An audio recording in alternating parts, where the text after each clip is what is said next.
શહેરા તાલુકાના બલુજીના મુવાડા ગામ પાસે પસાર થતી પાનમ નદીમાં સફેદ રેતીનો કાળો કારોબાર પાછલા કેટલાક મહિનાઓથી ધમધમી રહ્યો હોવા સાથે લીજ નહીં હોવા છતાં મોટા પાયે ખનીજ ચોરી થઈ રહી છે.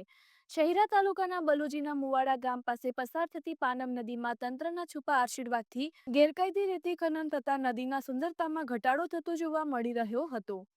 આ પાનમ નદીમાં સફેદ રેતીનો કાળો કારોબાર પાછલા કેટલાક મહિનાઓથી ધમધમી રહ્યો હોવા સાથે લીઝ નહીં હોવા છતાં મોટા પાયે ખનીજ ચોરી થતી હોવાથી ખનીજ ચોરોને તંત્ર સામેનો કોઈ ડર નહીં જોવા મળવા સાથે દિન પ્રતિદિન અહીં ખનીજ ચોરી વધી રહી હતી.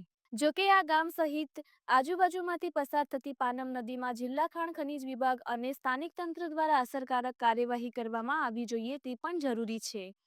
આ ગામના જાગૃત નાગરિક દ્વારા પણ જવાબદાર તંત્રનું આ બાબતે ધ્યાન દોરવામાં આવ્યું હોવાનું જાણવા મળ્યું હોય ત્યારે નદીમાં થતી ખનીજ ચોરી રોકવા માટે તંત્રને કોઈ રસ ન હોય એવું લાગી રહ્યું છે.